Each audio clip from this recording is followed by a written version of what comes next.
আপনারা দেখছেন নরসিংদীর কথাটি। বাংলাদেশ জামায়াতে ইসলামী গজারিয়া ইউনিয়নের প্রতিনিধি সমাবেশে স্মরণ করেন মাওলানা আমজাদ হোসেন। গজারিয়া ইউনিয়নের জুলাই শহীদ দুইজন আমজাদ এবং ইমনকে, এবং স্মরণ করলেন গজারিয়া ইউনিয়নের সফল চেয়ারম্যান মোহাম্মদ লাল মিয়া সাহেবকে।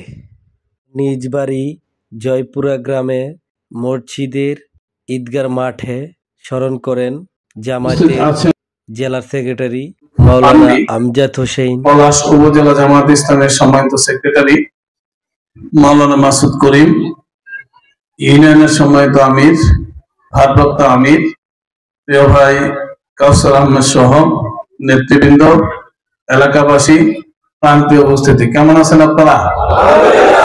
আলহামদুলিল্লাহ। গত বছর এই দিনে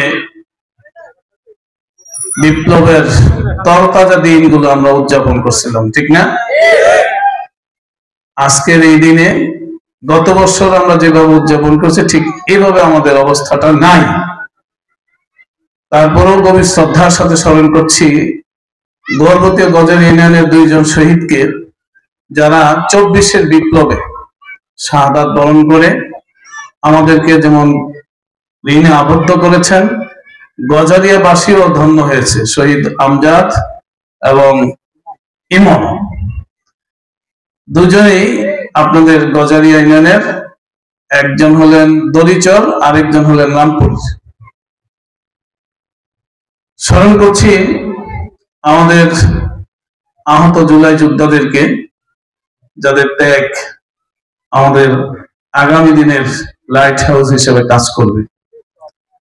স্মরণ করছি ঠিক এই জায়গায় দাঁড়িয়ে আমার শ্রদ্ধেয় বড় ভাই, এই ইউনিয়নের সাবেক সফল চেয়ারম্যান, বারবার নির্বাচিত চেয়ারম্যান ছিলেন, প্রিয় ভাই লাল মিয়া চেয়ারম্যান লাল ভাইকে, এবং এই মুর্দা যারা এই কবরে আছেন, পিছনের কবরস্থানে যারা আছেন, তাদেরও স্মরণ করছি। আল্লাহ রাব্বুল আলামিন যেন তাদেরকে ক্ষমা করে দেন, মাফ করে দেন, এবং মুর্দাবাসীদের কবরকে আল্লাহ যেন জান্নাতের একটি টুকরায় পরিণত করে দেন।